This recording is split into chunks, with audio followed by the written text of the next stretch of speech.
Have you ever come across a story that you just needed to tell someone about? These missing person cases are some of the most horrible and bizarre that I remember from my time in the Czech Republic. And so I really wanted to introduce these to you because I think they will leave you shocked as well. And with that, let's dive right into our first story.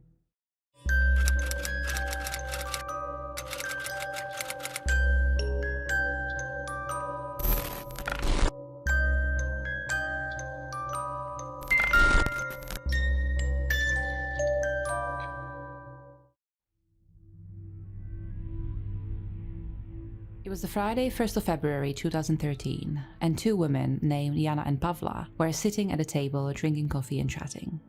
Jana was visiting Pavla at her home, and the two friends were spending the afternoon together talking about Jana's home life. Jana was in her early 30s, but was already a mother to 4 small children. She had also been married to her husband Pavel for the last couple of decades, and the family lived in a small village of Slavětín in the Czech Republic. This family was very well known in the village. Not because they were particularly famous or well off or anything like that, but because Jana and Pavel's marriage was notoriously bad. The couple was rumored to have multiple partners on the side, and it seemed that their life at home often resulted in violence in one shape or another. For example, Jana complained many times that her husband had beaten and assaulted her, hence she was often covered in bruises. Whereas Pavel would claim that it was actually Jana who had a serious drinking problem, and would often come home completely drunk and would try attacking him. So Pavel was just trying to hold his wife still so that she couldn't hurt him, and that's where supposedly she got the bruises from. And this is exactly why Jana went to see her friend Pavla that day. She wanted to vent about her situation, but also she wanted to get some advice. You see, Jana was scheduled to appear at the court the following Monday because recently she finally decided to take matters into her own hands and formally accuse her husband of domestic violence. She was also hoping that after this, she would be finally able to divorce him and get a full custody of their 4 children whom she absolutely adored. And so now, sitting at the table, she wanted to discuss all of this with her best friend who had always been there for her and knew the situation pretty much inside out. But Jana had also something else on her mind, and so she took a deep breath and admitted to her friend that she was actually scared to return home that day, as she didn't know what her husband might do to her now that she was taking their home situation public. The two women chatted for a little bit longer, but it was getting pretty late, and so the two friends said goodbye, and several minutes later, Jana was unlocking the door to her own house. 3 days later, so that Monday when Jana was supposed to have her hearing at the court, a phone rang at the local police station. It was Pavel, and he sounded all worried. He said to the dispatcher that his wife Jana had been missing from the previous morning, and that there was no trace of her anywhere. The dispatcher asked Pavel to come down to the station and give a full report of what had happened, so that a missing persons report could be filled out, and that's exactly what Pavel ended up doing. A couple of hours later, Pavel was sitting with his eldest son at the station, and both were asked to give as much details about the last few days as possible. Pavel explained that on Friday evening, he drove 3 of the 4 children to his parents' place for the weekend and stayed there until Saturday evening. So his wife was home alone with his oldest son until Pavel returned that evening. When he got home, he found his wife drunk, and so he sent her to bed, to which he ended up sharing with Jana that night. But when Pavel woke up the following morning on Sunday, he didn't find his wife next to him or anywhere else in the house. He asked his eldest son whether he had seen his mother that morning, but the boy said he hadn't. Pavel thought that Jana must have left very early that day, and because she had stayed out overnight before, when she hadn't come back that Sunday evening, he didn't really think much of it. But then on Monday morning, when she still hadn't returned, he decided to call the police and file a missing persons report. A pair of detectives picked up this case immediately and set off to inspect the last place where Jana was seen, her house. They inspected every nook and cranny, but apart from a bit of blood on the bedroom wall behind the couple's bed, they didn't find anything that could tell them where Jana could have gone. They did end up testing the blood sample, which would come back positive as Jana's blood, but there was no other marks anywhere to suggest that there was foul play. As days went by and Jana still did not reappear, rumors began circulating within the community. Everyone thought that it must have been Pavel who had killed Jana, so that she would not stand before the court, which would surely grant her the custody of her 4 children, and it would make it so much easier to divorce Pavel. But Pavel held on to his version of story and kept saying that he had nothing to do with the disappearance of his wife. and unfortunately, the police would not find any more clues in or around the house, so there was no hard evidence against Pavel to say otherwise. Jana's family, however, remained convinced that Pavel had everything to do with the fact that Jana was now gone, because nobody believed that she was actually capable of leaving her children behind. Everyone knew that Jana loved her kids, and was in fact a great mother to them, so disappearing like this without even leaving a note behind seemed very unlikely. But apart from pulling some CCTV footage from a camera that had caught Jana walking home from a friend on that Friday afternoon, there were just no signs of that woman anywhere. And so for years, nobody had any idea where Jana had gone. There were no letters, there were no calls, there was nothing. It just seemed that Jana went to bed that Saturday, and by Sunday morning she had completely vanished without anyone seeing her leave. In 2020, so 7 years after Jana disappeared, the police decided to revisit the case and search Jana's house where Pavel was still living with their 4 children. The officers basically turned the house upside down. They looked into the walls, the floors, and even the outside shed, just in case there were any human remains in there. But again, they found absolutely nothing. When Jana went missing, it was a very cold winter, so even if her husband killed her and tried hiding her body in the house, and tried pouring concrete over the spot where he had buried her, it wouldn't dry properly, so it would show over time. But there were no such traces anywhere, and even cadaver dogs didn't catch any scents around the house and in the gardens. On a tip, the investigation even span across the nearby landfill. Several diggers tore the area up, as it was presumed that Jana's body could have been buried in there. The search took several days, and by the end of it, the area was completely ripped apart. But once again, there was no sign of any human remains in there, and so the case went cold once again. To this date, nobody has any idea what actually happened to Jana back in February 2013. The leading theory is that her husband Pavel attacked and killed her, since she was about to appear at the court and testify against him. But there's never been any hard evidence against Pavel to suggest that this had actually happened. What is also unsettling about this case is that there were some Facebook posts lifted from Jana's account, suggesting she was very unhappy in her marriage and that she was actually afraid of her husband. There were also some posts saying that she was deeply disappointed in her friends for not being there for her during those difficult times.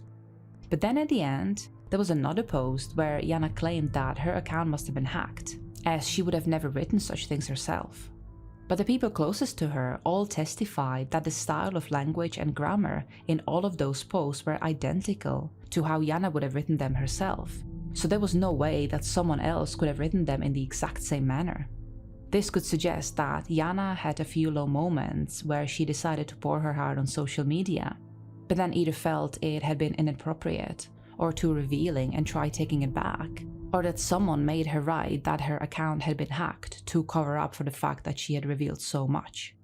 But again, we have no answers to this and can only speculate. And so for all these years, Jana's husband Pavel continues to live in the same house with their children, and so far nobody has been able to come forward with any information or idea what actually happened to Jana. The case has gone completely cold since 2020, and so it seems that Jana's family are nowhere near finding out the truth.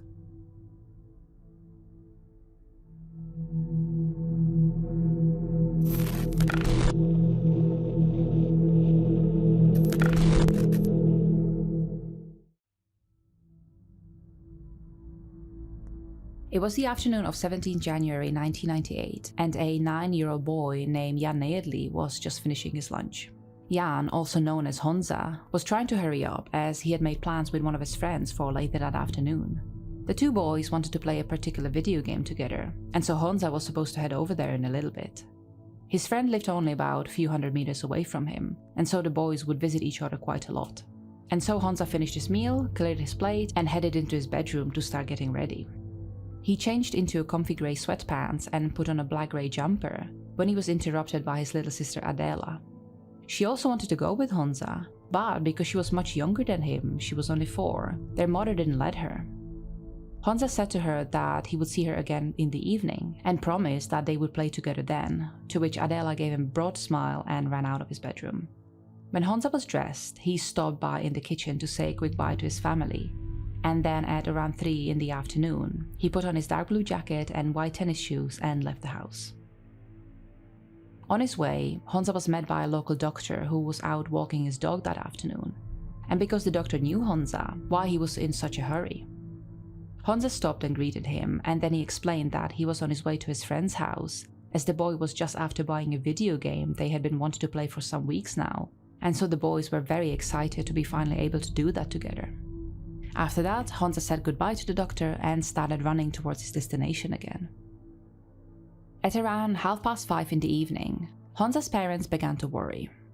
Honza was supposed to come home by 5 p.m, and he had never been late before, so the parents decided to go out and started looking for him. They quickly found out that Honza actually never made it to his friend's house, which really unsettled them, and so they got some friends together and soon they were combing through the nearby area. They looked around the banks of Vltava River and even checked the nearby rocks just in case Honzik fell off them. But there was no trace of him, and so the parents decided to contact the police. However, they would soon find out that the police were of no real help. The officers who came by the Nejedly's home really laid into Honza's parents. All their questions were practically aimed at them to find out if they could have been the real reason their son hadn't returned home. Even though they knew that Honza never made it to his destination, the officers were reluctant to consider the option that he might have been kidnapped. It would take them 2 days before a search dog was included in the efforts to find Honzik, but by then the parents felt that it was just too late and too much precious time had passed. Even 2 months later, when there was no trace of Honzik anywhere, the police were still interviewing the missing boy's parents. Honzik's mother Ivana would later confess that during one of her interviews, she got so mad at the officer that she ended up throwing her phone onto the ground and smashing it, because that's how infuriated she was with them. Eventually, a massive search would be launched, and so the whole country as well as Interpol would find out about this case. All the search parties, including dogs, would comb the area as well as the neighboring parts of Prague, but there was just no sign of Honzik anywhere. Just for your information, Interpol is the International Criminal Police Organization that includes 196 countries who help each other in solving crime beyond each of the members' country borders, which is particularly helpful if criminals or missing persons leave their country and their jurisdiction system. Eventually, a few self-proclaimed mediums got in touch with Honzik's parents, and even though they never really believed in those, they were desperate and so they decided to speak with them. 2 of those men claimed that Honzik was being held in a nearby basement by a pedophile, but that he was still safe and he would actually return home the next Wednesday. But of course, that never happened. As a result of this, the police decided to have another look at the list of known pedophiles from around the area. Honzik lived very close to the pool Podoli, where a lot of foreign pedophiles were on the lookout for their next victims. And this included even the former BBC moderator Chris Denning. But Denning had been caught the winter before Honzik went missing, and so even this attempt didn't bring any more clues or ideas as to where Honzik could be. As the family was getting more and more desperate, they managed to pull some funds together and decided to offer a reward to whomever would provide information that would lead to finding their son. They would monitor their phone practically 24/7, just in case someone called with precious information. Then, one of the more wealthy neighbors suggested raising the money to 1 million Czech crowns, and she said that she would pay this herself if Honzik was found. This definitely increased the case's visibility, and people were phoning in all sorts of hours of the day. A lot of the calls, however, were claiming the same thing, that they all had seen the boy at one location or another. But of course that was impossible. Honzik couldn't have been at so many places at the same time. There was even one man who promised that if they brought him the reward in cash, he would give Honzik back.